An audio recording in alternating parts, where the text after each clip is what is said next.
require what you and I think of as a crucifixion experience, which is not pleasant or comfortable. Each year, when I came home from summer camp, my mom looked at me. She just paused and looked at me and she said, "You're a whole new man." And she was right. I was not the same person I was 7 days earlier. And have you ever known a friend who was in a new and vibrant relationship? Did they look the same? Or did they look very different? And what about yourself in that same circumstance? How did you look? What is resurrected is qualitatively different. It's a refinement of what came before.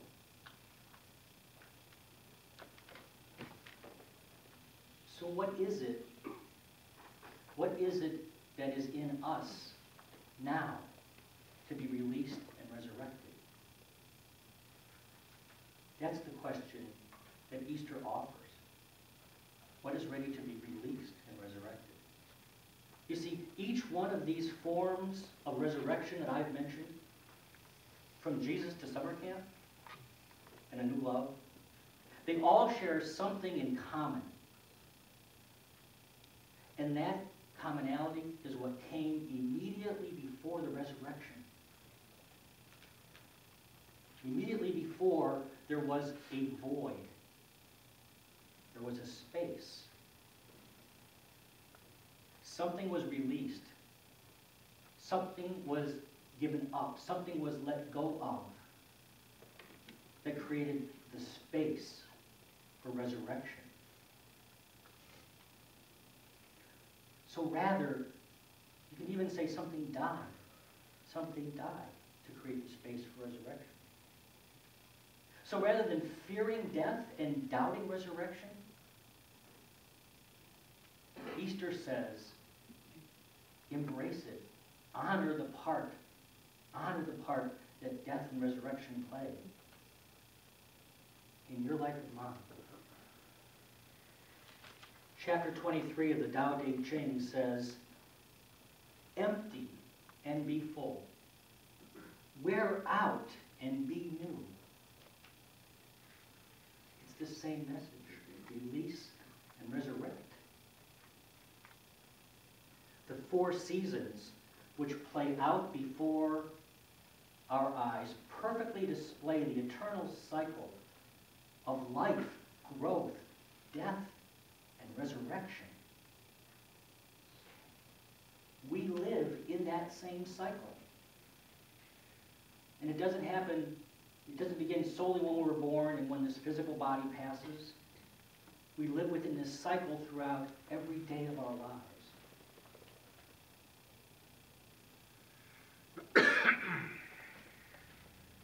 A friend of mine recently shared that her work life was overloaded. Her home remodeling project was overloaded. Her finances were overloading. And her most personal relationship, in her perception, was not supporting. And she said to me at least 3 separate times, it's all too much. It's all too much. There was literally no room in her head for anything else. She was on the very verge of snapping.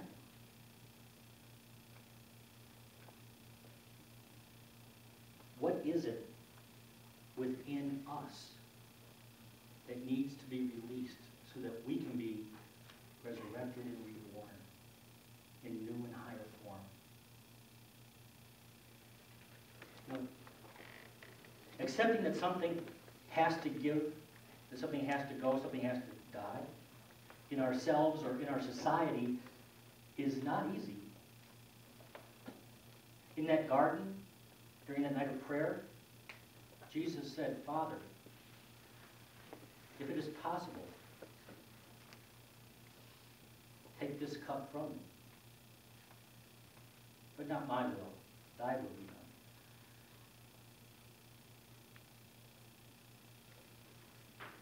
You see, the adverse ego inside says, if you give anything up, you will be less, not more. If you give anything up, you will be less, not more.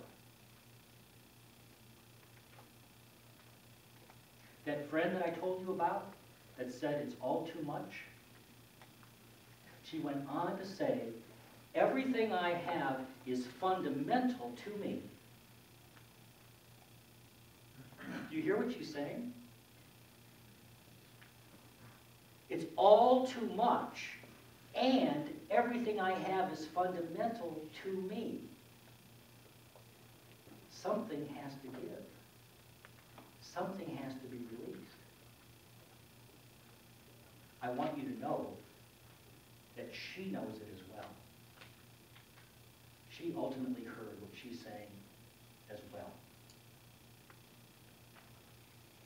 What is it in us that calls for release and resurrection?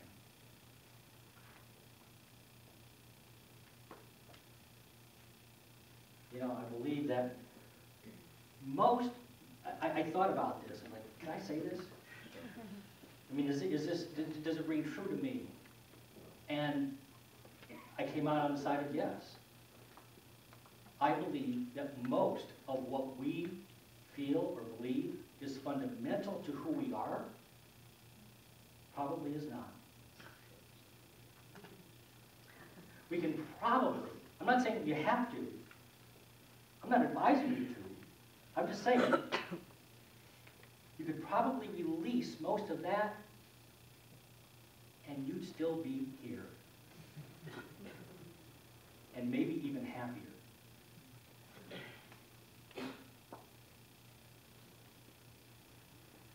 How do we release a belief that no longer serves us? Do you ever try to just release something? You just go, let it go. Let it go. It's almost like a double negative. I'm going to let go of this bad thing. I'm going to let it go. What's a double negative? It turns into a positive. It's still there. I believe we release a belief that no longer serves us by connecting to a greater belief, a higher truth of love. And this is the Easter story. It's part of the Easter story. Jesus took this very remote Old Testament God. The Old Testament God, first he's walking the earth, and then he just kind of goes off into someplace way out there by the end of the Old Testament. He takes this remote Old Testament God, and he brings God right in everyone's very presence. And he demonstrates through his acts and says with his words, the Christ you see in me is in thee. And that Christ, that love, has no end and no limit. That's the meaning of the empty tomb for me. We have no limit, and we have no end.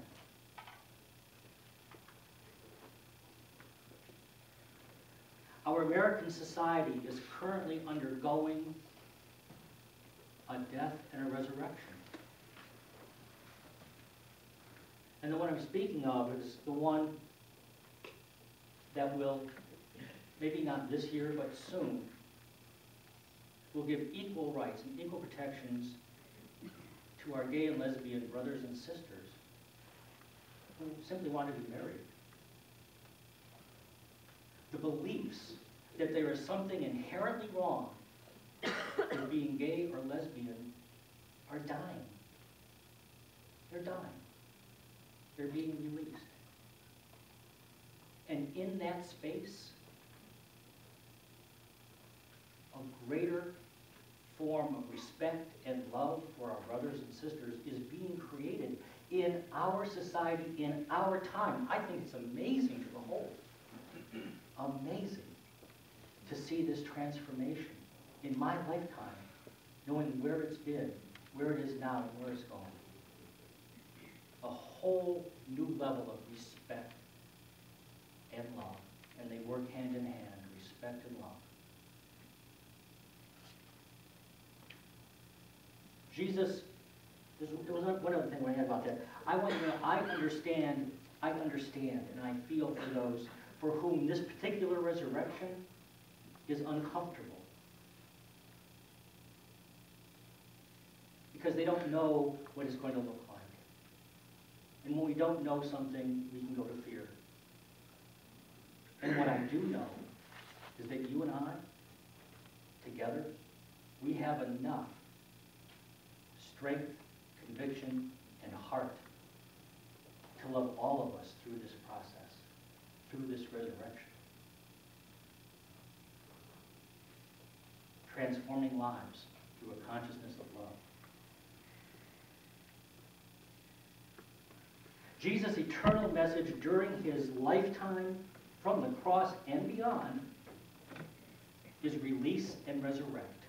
His teaching, you think you are limited, you are not. You think you can't forgive, you can. You think that heaven is far away, it's so close. You think you will die, you won't. You think your heart will be shattered by this world beyond repair? Let that thought go. Give it some space.